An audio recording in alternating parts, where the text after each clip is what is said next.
የአንድ ሀገር ማህበረሰብ በልማቱ ዘርፍ በሙሉ አቅሙ ተሳታፊ ለመሆን በቅድሚያ ጤንነቱ መጠበቅ አለበት። ጤና ለማንኛውም ፍጡር አስፈላጊ መሆኑ ለማንም የሚጠፋ አይደለም። ጤንነቱ የተጠበቀ ዜጋ የሚጠበቅበትን ኃላፊነት በተገቢው ሊወጣ ይችላል። እዚህ ላይ ማወቅ ያለብን ጤና የሚጠበቀው በመድኃኒት ወይም በሕክምና ብቻ አይደለም። የግልና የአካባቢውን ንጽህና በተገቢው በመጠበቅና ጤናን ከሚያውኩ ነገሮች በመራቅ እንጂ። ይህንንም ተግባራዊ በማድረግ ውጤታማ ለመሆን በአማራ ክልል ሰሜን ሸዋ ዞን የባሶና ወራና ወረዳ ጤና ጽሕፈት ቤት ባለፉት 5 የለውጥ ዓመታት በጤናው ዘርፍ በርካታ ስራዎች መሰራታቸውን አስታውቋል።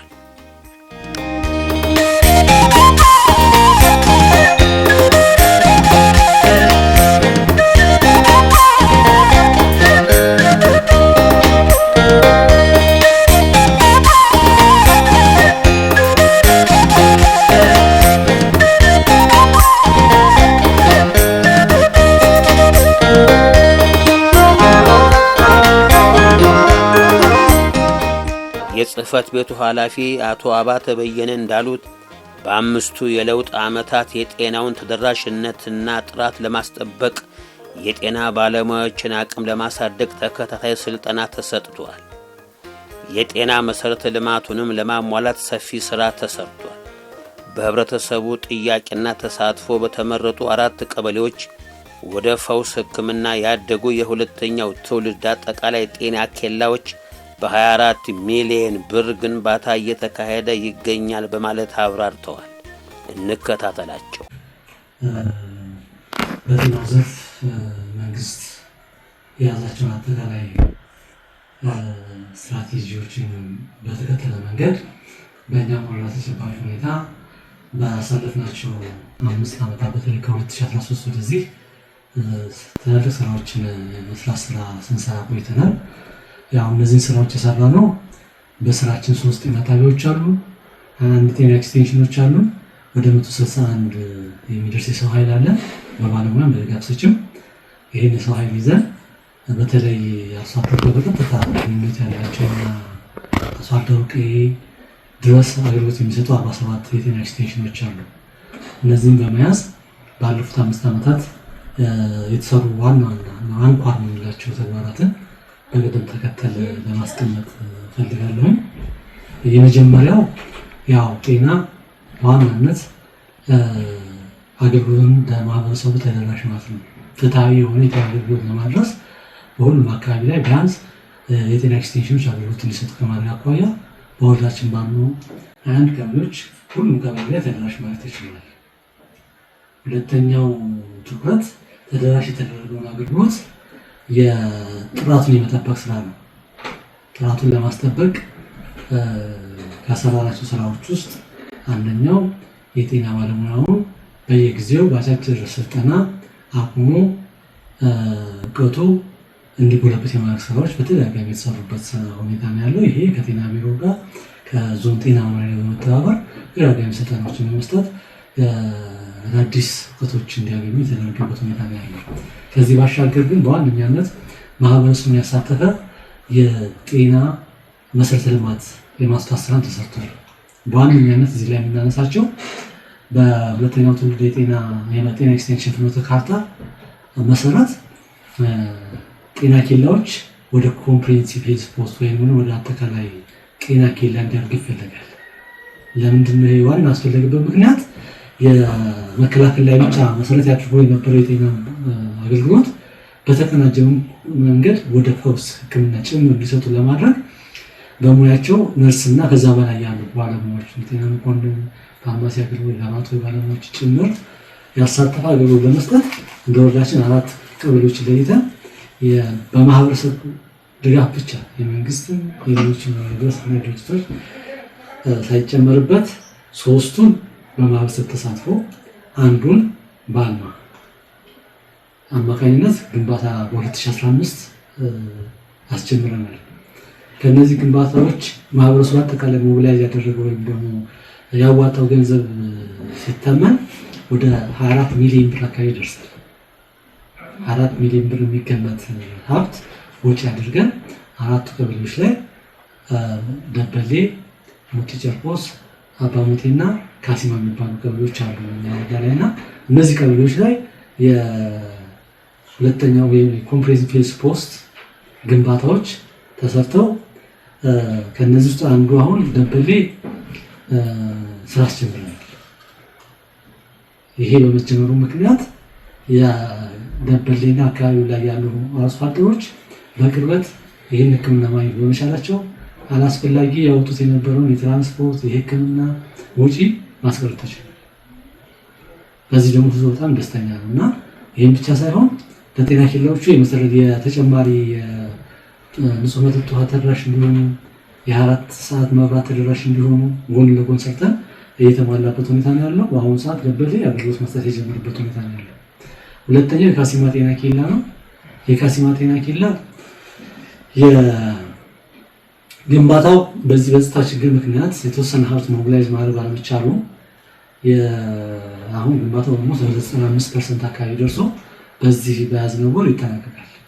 እሱም ወደ ስራ ለማስገባት የቅድመ ዝግጅት ስራዎች እየተሰሩ ያሉበት ሁኔታ ነው ያለው። ከዛ ውጭ ሁለቱ ጤና ኬላዎች ላይ በተለይ አባሙቴ ጤና ኬላ ግንባታ ወደ ኋላ ትንሽ ተመልሷል። ምክንያቱም በጸጥታ ችግሩ ምክንያት መዋቅር ባለመኖሩ ተጨማሪ ሀብት ሞቢላይዝ ማድረግ አልተቻለም እና እሱ ጋር የተወሰነ ቀጥቷል። አሁን ኮሚቴ ተዋቅሮ በአዲስ ሀብት የማሰባሰብ ስራና በዚህም ዓመት ተጠናቆ እሱ ወደ ስራ እንዲገባ የሚደረግበት ሁኔታ ተመቻችቷል። በዛም መሰረት የሚያልቅበት ሁኔታ ይኖራል። የሙቲ ጨርቆስ ጤና ኬላ ነው። እሱም በተመሳሳይ ጥሩ የሄደ መጀመሪያ ቀድሞ የተሰራ ኦልሞስት ከ85% በላይ ነው አሁን ግንባታ ያለው። እሱም በትንሽ ገንዘብ አሰባስቦ ማስጨረስ ስራ እንሰራለን ብለን ነው እና በዚህ ደግሞ ማህበረሰቡ በጣም ደስተኛ እና በፍላጎት የገነባቸው ጤና ኬላዎች ናቸው። እነዚህ ሲጠናቀቁ አጠቃላይ የወረዳችን የፖስት ሕክምና ወደ 100% ከፍ የሚያደርጉበት ሁኔታ ይኖራል እና በዚህ ደረጃ ላይ ነው ያለው። እነዚህ ጤና ኬላዎች ከተገነቡ በኋላ ያው አንዱ ሀብት ያስፈልጋል፣ የሕክምና ቁሳቁስ ያስፈልጋቸዋል፣ ማሽኖች ያስፈልጋሉ። እነዚህን ለማሰባሰብ በወረዳ ደረጃ 2 ኮሚቴዎችን ፎርም አድርገናል። አጠቃላይ ግብአት የሚያስተባብር ሰው ኃይል አለ። ግንባታው ሀብት ካስተባሰበ በኋላ ደግሞ የተሰበሰበው ሀብት ሰብስቦ ጤና ኬላው ድረስ የሚያደርስ ግብረ ኃይል ፎርም አድርገን በአጠቃላይ ግምቱ በጣም ከፍተኛ የሆነ እዚህ እኛ ወረዳ ዙሪያ የሚገኙ ሆስፒታሎች፣ ጤና ጣቢያዎች፣ ሌሎች ግብረሰናይ ድርጅቶች ድጋፍ አድርገውልናል። የፌዴራል ጤና ጥበቃ ሚኒስቴር፣ የክልል ጤና ቢሮ፣ የዞን ጤና መምሪያ በተለይ ደብረ ብርሃን ኮምፕሬሄንሲቭ ሆስፒታል፣ የሐኪም ግዛው እና በዚህ ዙሪያ የሚገኙ ነቀይት ጤና ጣቢያዎች፣ ዳግማዊ ምኒልክ 04 ጤና ጣቢያ እነዚህ የመሳሰሉ ጤና ጣቢያዎች አግዘዋል። ይህን ስራ ዞሮ እዚህ አካባቢ የሚገነገው ማህበረሰብ የጋራ ማህበረሰብ ከሆነ ጋር ተያይዞ ግምታቸው ወደ 9 ሚሊዮን አካባቢ የሚደርስ የሕክምና መሳሪያዎች በማስተባበር ገቢ እንዲሆንና ስራ እንዲጀምር ተደርጓል። ይህ በመሆኑ ወረዳ ያወጣውን የነበረው ወጪ ይህን ያህል ብር ማስቀረት የተቻለበት ሁኔታ ነው ያለው። ይሄ ብቻ ሳይሆን ይህን ጤና ኬላ ስራ ስናስጀምር አንዱ ማነቆ የነበረው ከክልል ጤና ቢሮ ወይም ከክልል ሲቪል ሰርቪስ ሰራተኛ ለመቅጠር የሚያስችል ፎርም 15 አልተላከም። ግን ደግሞ ፎርም 15 ባለመላኩ ምክንያት ቁጭ ብለን አልጠበቅንም። ከጤና ጣቢያዎች የሰው ኃይል ሽፍት በማድረግ ደሞዛቸውን በነባሩ ጤና ጣቢያ የከፈልን በተረኝነት አበል እየተከፈላቸው እንዲሰሩ ተደርጎ ማህበረሰቡ አሁን በከፍተኛ ደረጃ እያመሰገነ እየደገፈ ያለበት ሁኔታ ነው ያለውና ከዚህ አኳያ ትልቅ ስራ ተሰርቷል የሚባለው ከዚህ ባሳለፍናቸው 5 ዓመት አንዱ ይሄ ነው።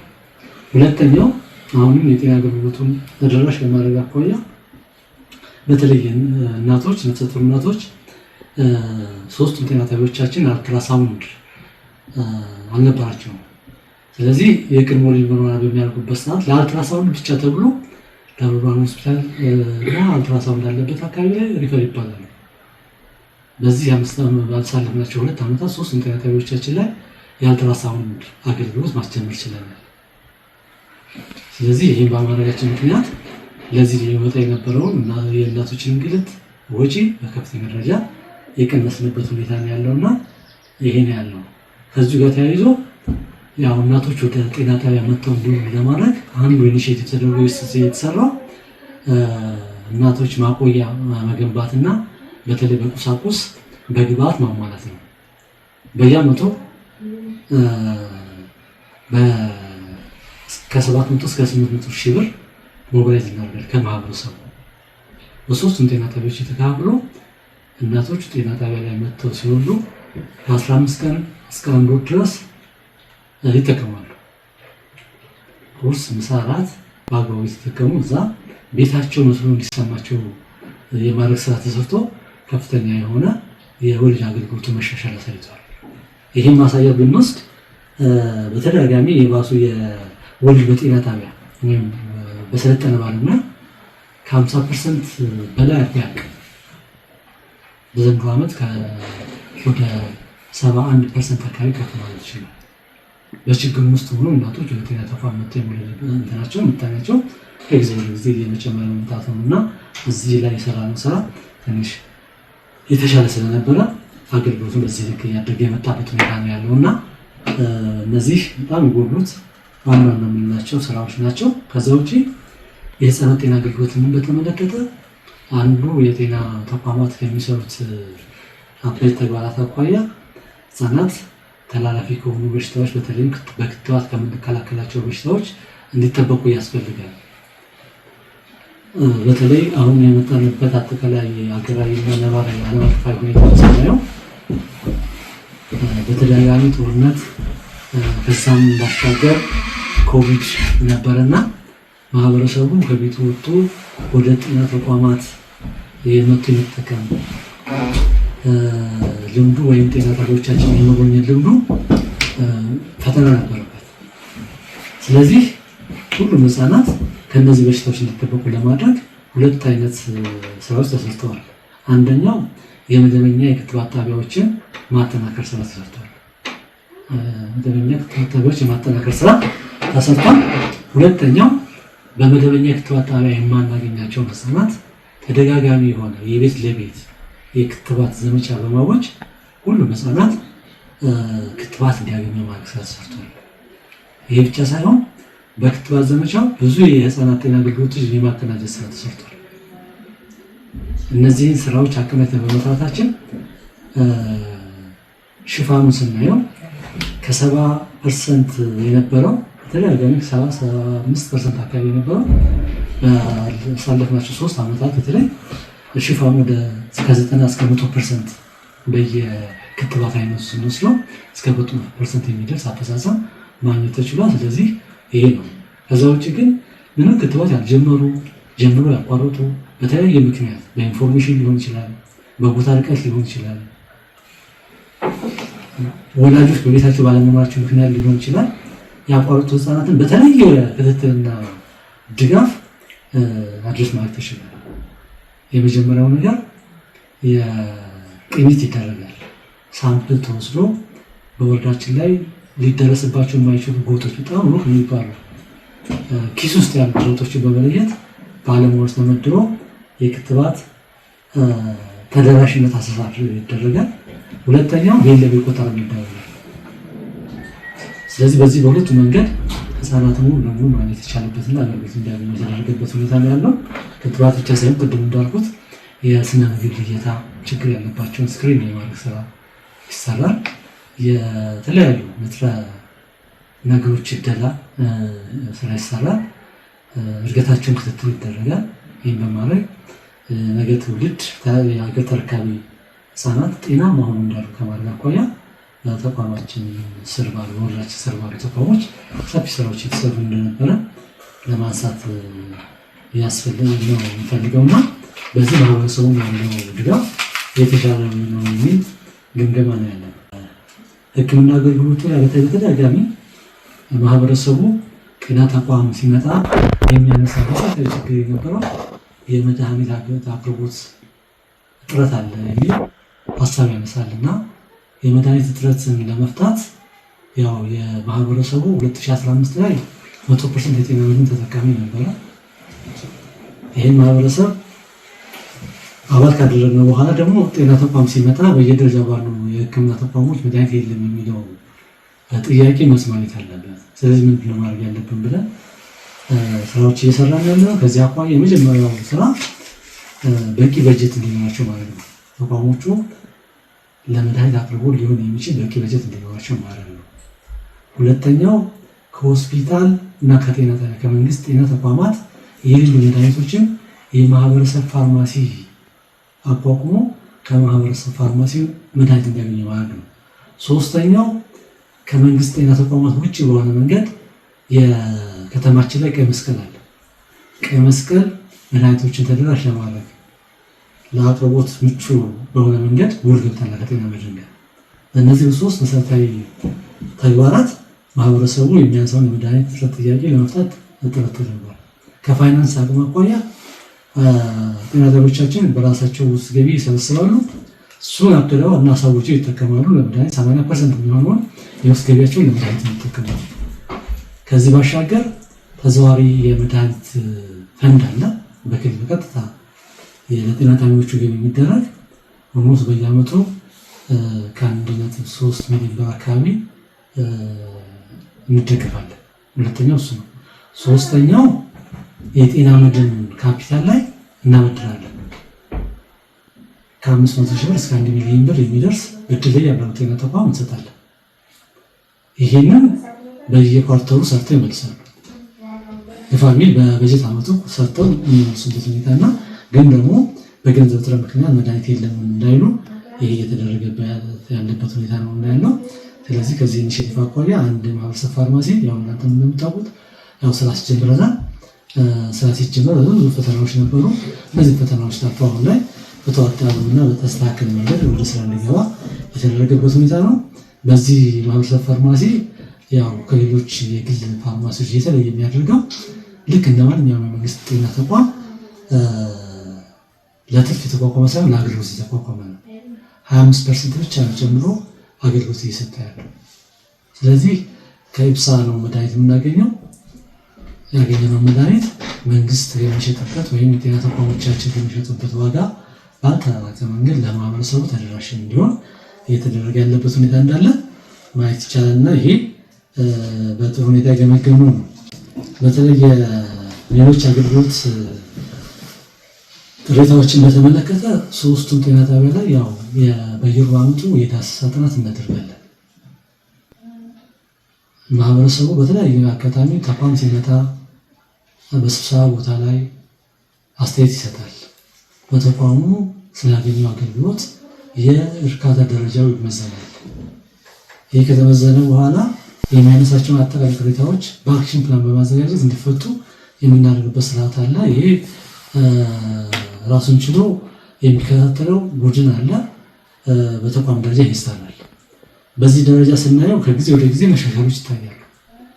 አሁን በአቬሬጅ ወስደን ስናየው ወደ 86% የሶስቱም ጤና ጣቢያዎች የአገልግሎት የደንበኞች አገልግሎት እርካታ ምጣኔው 86% አካባቢ ያድርጓልና ይሄ ባለሙያው ለማህበረሰቡ ተገቢ የሆነ አገልግሎት ከመስጠት አኳያ መሻሻል እንዳለ ያየንበት፣ ከግብአት አቅርቦት ቅድም እንዳልኳቸው አኳያ ብዙ የሚያማርረው የማህበረሰብ ክፍል ወይም ተገልጋይ ቁጥር እየቀነሰ የመጣበት ሁኔታ ነው ያለው። በአጠቃላይ የወረዳችን የጤና አገልግሎት ስናየው ማህበረሰቡ ከጊዜ ወደ ጊዜ ስለ ጤና ያለው ግንዛቤ እያደገ እየተለወጠ የመጣበት በአመት ተቋሞቻችን የሚጎበኘው በተለያዩ በሽታዎች ተቋማችን የሚጎበኘው የህብረተሰብ ክፍል ቁጥሩ እየጨመረ የመጣበት የጤና ጣቢያዎቹ የገቢ አቅም እያደገ የመጣበት ሞጓች ማህበረሰብ የተፈጠረበት በመሆኑ ሰፊ መሻሻሎችን አሳይተናል። አሁንም እንደ ወረዳ ጤና ጥበቃ ጽሕፈት ቤት በደንብ አጽንኦት እንዲሰጠው የምፈልገው ነገር ምንድነው? ተቋሞቹ የማህበረሰብ ተቋሞች ናቸው። ማህበረሰብ ተቋሞች እንደመሆናቸው መሰል ማህበራዊ አገልግሎት ነው የሚሰጡት። ስለዚህ ማህበረሰቡ እነዚህን ተቋሞች ሊጠብቃቸው ይገባል። እነዚህን ተቋሞች ሊንከባከባቸው ይገባል። በጤና ተቋሞቹ የሚሰሩ ባለሙያዎች የራሱ ባለሙያዎች ናቸው። እንደ ልጆቹ አይቶ ሊደግፋቸው ይገባል። ስለዚህ ከተቋማችን ጎን ከሆነ በተቋሞች ውስጥ የሚስተዋሉ የግብዓት ችግሮች፣ በተቋሞች የሚስተዋሉ የመሰረተ ልማት ችግሮች ተፈተው የተሟላ አገልግሎት ጥራቱን የጠበቀ አገልግሎት መስጠት የምንችልበት ሁኔታ ነው የሚኖረውና ይሄንን በተመለከተ ማህበረሰባችን አሁን ደግሞ የማሳስበው ተቋሞቹን እንዳይልብልን ሊጠብቃቸው ይገባል። ባለሙያውም ደግሞ ማህበረሰቡን ለማገልገል ቀን ከሌት የሚሰራበት ሁኔታ እንፈጥራለን፣ እናገለግላለን እና በዚህ መስተጋብር ማህበረሰቡ ለጤና ተቋም፣ ጤና ተቋሙ ደግሞ ለማህበረሰቡ የተፈጠሩ እንደመሆናቸው መጠን ተያይዘን በተለይ የእናቶችን የህፃናትን ጤንነት ከመጠበቅ አኳያ በየትኛውም የክትባት ጣቢያ በየትኛውም የጤና ተቋም የባለሙያዎችን ደህንነት ተጠብቆ አገልግሎት እንዲሰጡ ለማድረግ ማህበረሰቡ ባለቤት መሆን መቻል አለበት የሚለው ነገር በደንብ ማስመር ፈልጋለሁ።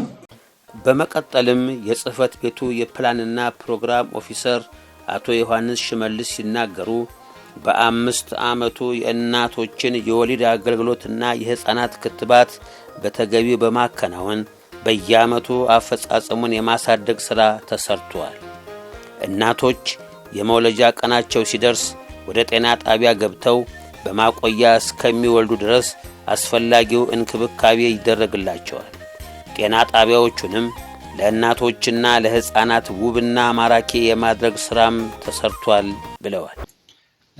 እንግዲህ በዚህ በ5 ዓመቱ ውስጥ ስናይ አዳዲስ ኢኒሼቲቮችን በመተግበር አኳያ የሰራናቸው ኢኒሼቲቮች አሉ። ከነዚህም ውስጥ የመጀመሪያው የተለያዩ ኮምፕሬሄንሲቭ ሄልዝ ፖስቶችን ያማት በጤና ኬላ እና በጤና ጣቢያ መካከል ያሉ ቤዚክ የማተርናል እና ቻይልድ ሄልዝ አገልግሎት የሚሰጡ እንደዚሁም ሌሎች ኦፒዲ ሰርቪሶች የሚሰጡ ግንባታዎችን ወደ 4 ግንባታዎች ተደርገዋል። አንደኛው ኦልሬዲ ስራ ጀምሯል።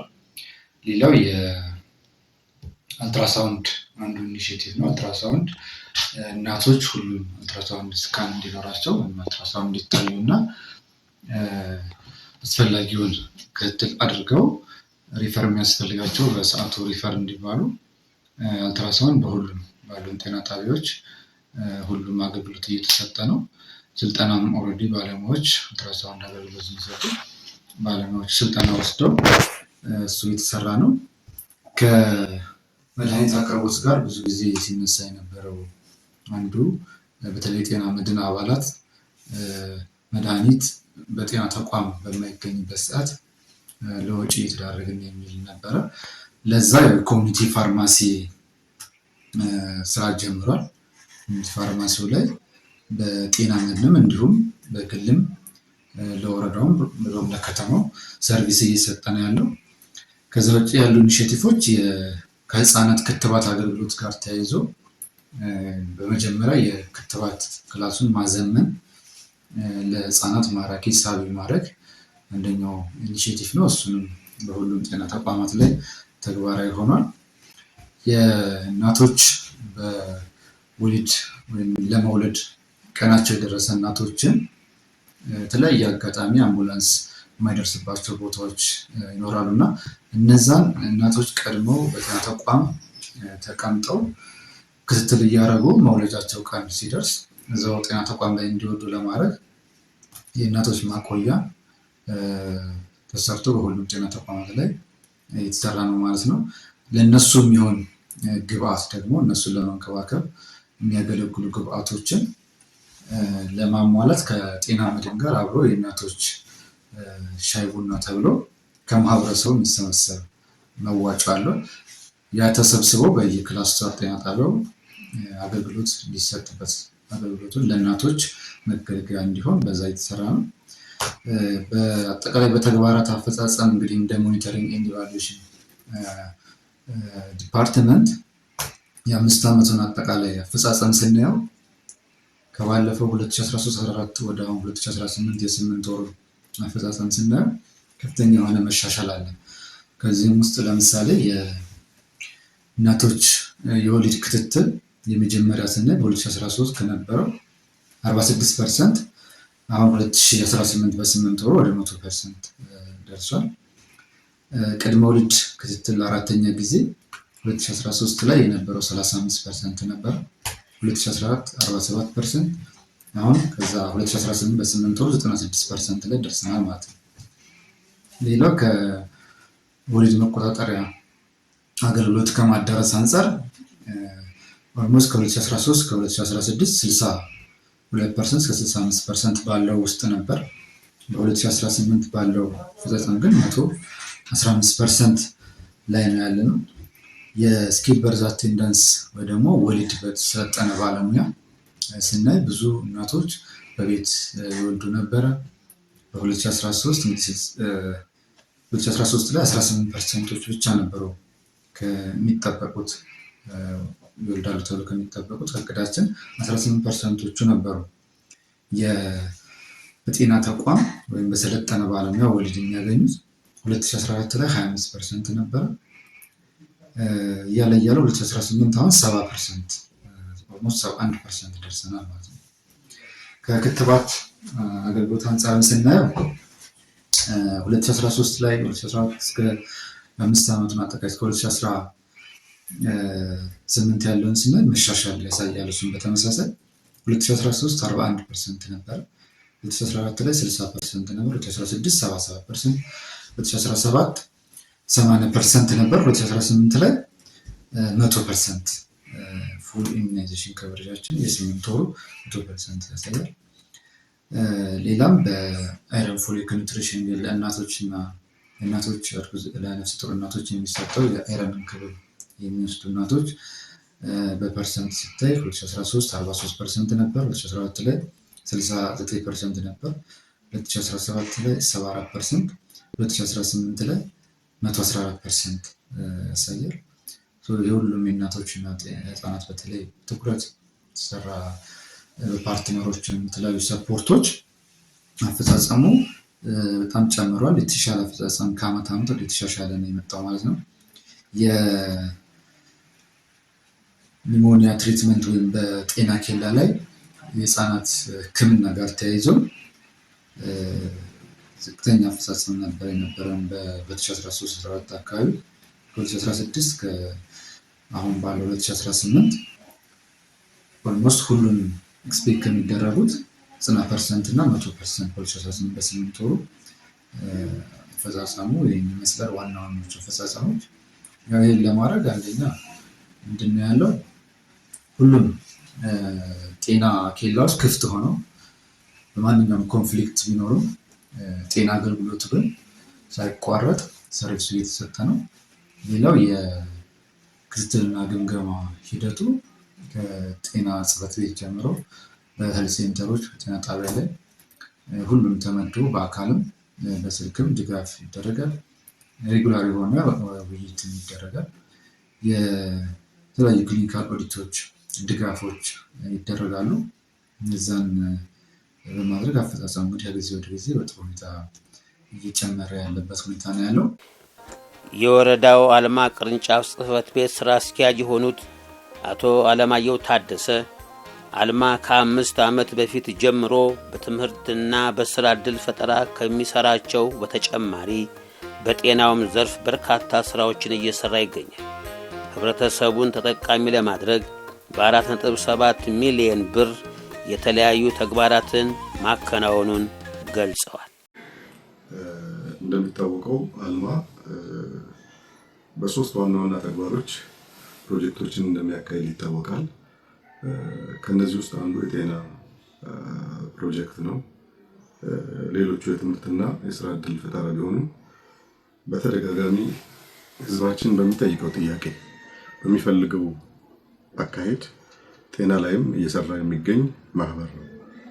ስለዚህ ከዚህ አኳያ በዚህ 5 ዓመታት ጊዜ ውስጥ ብቻ ሳይሆን ቀደም ሲልም ህብረተሰቡን በማስተባበር ከአምቡላንስ ግዢ እና እንደዚሁም ኮቪድ በመጣ ጊዜ የኮቪድ የህክምና መሳሪያዎች የተለያዩ ቁሳቁሶችን ገዝቶ ለህብረተሰቡ ማቅረብ ከፍተኛው ሚና ሲጫወት የነበረ ማህበር ነው። ከዛ በተረፈ በዚህ 5 ዓመታት ጊዜ ውስጥ ደግሞ እንደዚሁ በህዝብ ጥያቄ መሰረት አንድ ዘመናዊ ጤና ኬላ ማለት ኮምፕሬሲቭ ሄልዝ ፖስት የሚባል በ4 ሚሊዮን ብር የገነባና አሁን በመጠናቀቅ ላይ ያለ የጤና ተቋም ነው። በሌላ መልኩ የህብረተሰቡን የመድኃኒት እጥረት ለማቃለል አንድ ፋርማሲ በህብረተሰብ ተሳትፎ እየተገነባ አለ። ለዛ ቁሳቁሶችን በማቅረብ ወደ 200 ሺህ ብር አካባቢ በማውጣት ጥሩ የህብረተሰብ የመድኃኒት እጥረትን የመቅረፍ ባህል እያዳበረ የሚገኝ ማህበር ነው። ከዛ በተረፈ በሌላ መልኩ የአካል ጉዳተኞች በጠየቁን ጥያቄ መሰረት አካል ጉዳተኞችም የህብረተሰቡ አካል አንዱ ክፋዮች ናቸው። ስለዚህ እነሱም የትም ቦታ ነበረ ጽህፈት ቤት አልነበራቸውም። ቢሮ በመክፈት ወደ 380 ሺህ ብር አካባቢ በማውጣት ቆንጆ የሆነ ቢሮ ተከፍቶላቸው ችግራቸውን ለመቅረፍ ተችሏል። ስለዚህ ከዚህ አኳያ በአጠቃላይ በዚህ 5 ዓመት ጊዜ ውስጥ ልክ እንደ ትምህርት እንደ ስራ ዕድል ፈጠራ ሁሉ በጤና ዘርፍ ላይ 4,500,000 ብር አካባቢ በማውጣት ግንባታዎችን እያካሄድን የምንገኝ መሆኑን ለመግለጽ በ5 የለውጥ ዓመታት በጤናው ዘርፍ የተሰሩ ስራዎችን አስመልክቶ ያቀረብንላችሁ ፕሮግራም በዚህ ተጠናቋል። አዘጋጅቼ ያቀረብኩላችሁ ከወረዳው የመንግስት ኮሙኒኬሽን ጽህፈት ቤት ሽመልስ ገዛሃኝ ነኝ። በሌላ ዝግጅት እስከምንገናኝ ድረስ ሰላም።